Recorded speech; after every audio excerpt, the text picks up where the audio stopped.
everyone, welcome to my YouTube channel, Life Happens with Alayo.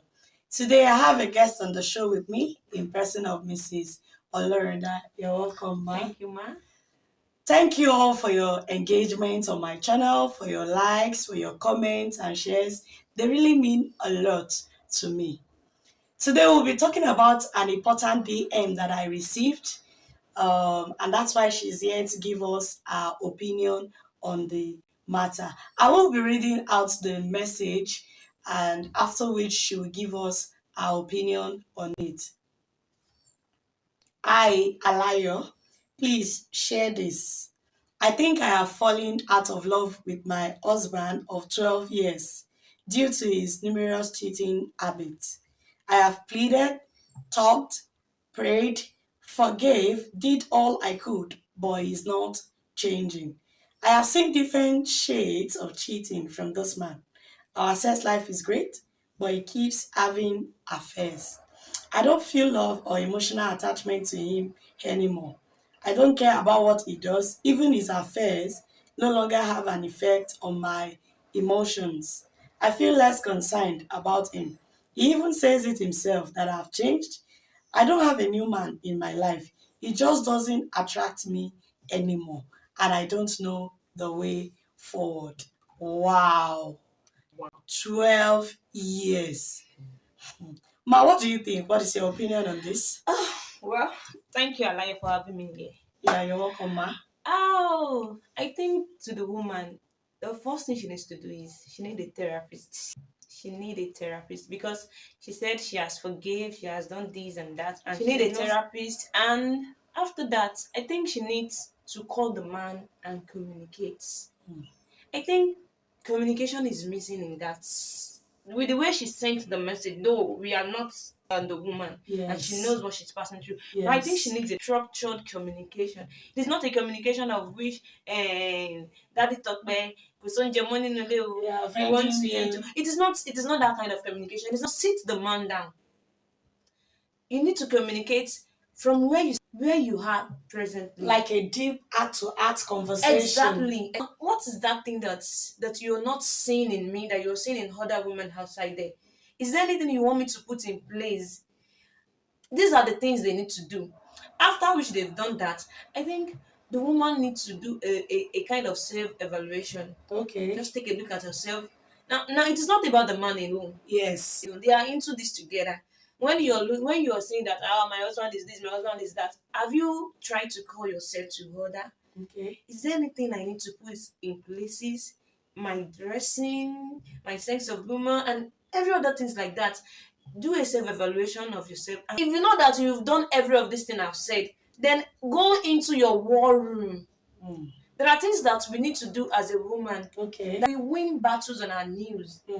You say that you're saying that you don't know your sex life is good. If your sex life is good, then what then is coming from that sex life? Yes. I think as women, there's no way you can have sexual affair with someone without having an emotional attachment. There's an emotional attachment. Exactly. There. It's just buried. Yes, ma'am. Because women, they do everything with emotion. Exactly. So it's not as if she has fallen out of love with her husband. Exactly. She has really the pain. You know, some don't know how to deal with pain. Exactly. They deal with it by ignoring what they are going through. That's, I think, what is wrong here is she's still in love. Because I can't hate you and have sex with you. Exactly. For a woman, it's not possible. It's not possible. That, in short, the man will irritate her. There's this iota of emotion. Exactly. But it's not as deep as it was. As the way she expects it to be between herself and her husband. So like I was saying all that time, she needs to go into her war room and win this battle on her knees. What is that thing that her husband is doing, Lord? You need to bring the art. The Bible says the art of the kings is in the hands of the Lord. So you need the art of your husband to yourself in the place of prayer. In the place of prayer. That is the power of prayer. That is true. But 12 years is a long time to be unhappy. 12 years is a very long time to be sad. Seriously. It's a very long time to spend by yourself without having emotional attachment to the man that is supposed to be your husband. And it's not just that 12 years. It means 12 years down, forever to go. Exactly. Since it's marriage and you're not Exactly. considering Exactly. divorce. Exactly. So the best thing she has said is seeing a marriage therapist. At least, I've said it often and often that partners tend to tell outsiders what is bothering them than their partners sometimes. Yes. Probably because the partner is a nagging type or the partner that will not allow the other to land. You know, there are some partners, they won't hear you well when you're talking. Unknowing partner. They know everything. They just tell you, oh, this is. So they really need a therapist to intervene in this matter. Then after that therapist has intervened, they've undergone series of therapy and nothing is changing. Then it is best to go their separate ways. Exactly. Because what is the essence of a marriage that has bitterness, unforgiveness? It has. She can even wake up one day and feel like he's strangling Of him course, to death. of course, that's it. Because excessive build-up of bitterness would lead to anger. Sometimes you just wake up in the middle of the night, what sort of mistake is this? Why did I get married? So that's somebody that you are in a good place with. No, men are used to this attitude of men are polygamous in nature, men are this, men are that. Fine, it has happened. Like she said, war room, there is nothing that prayer cannot change. Exactly. Prayer is a weapon to change all things. She said she has prayed. We don't know how far she has prayed, but at least prayer is always consistent. You don't stop praying. Oh, my husband offended me. Prayer is I will never stop enough. praying for him. Some women are like that. If they are offended, their husband has offended them. There's no prayer And they for him. focus on their children. Lord, bless me, bless my children. That's it. They just leave the husband out of the equation. No, it shouldn't be. Just look at it this way. Your children, they offend you often and often. Do you let go of them? At all. That's it. That's where unconditional love comes in.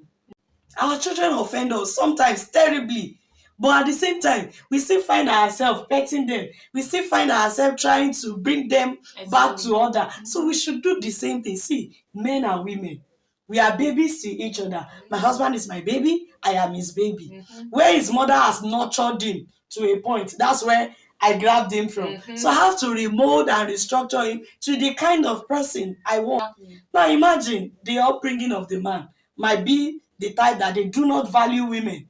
They might not value women. They might not even he might not even see a big deal in what he's doing. Exactly. He might not even know that, oh, this thing is hurting this person. So it is you that will start the restructuring, just like we are morally bringing up our children. We are also morally bringing up our spouses, both male and female. You know, the husband will morally bring up the wife to his standard, what he wants. And the woman too will do. So as a wife, we should not be tired. Yes. It's like we should not come to the point of I'm tired. I'm tired. In short, for you to have noticed that my wife no longer cares about me, definitely something is he has noticed. Then let's work on it if it is worth saving. That is just my opinion. If the husband could call her and like, what happened? You're changing. I think the woman needs to be happy. Like, if you can notice that I've changed, that means he still cares about me. Exactly. For him to notice that I have changed, I am no longer the same person I used to be. Exactly. If you have a different opinion, you can drop it in our comment section. She'll be there reading everything. Remember to like, comment, and subscribe to my YouTube channel, Life Happens with Alayo. Thank you, Mrs. Olorinda, for a beautiful section. You're welcome. We appreciate it. I love you guys. Bye.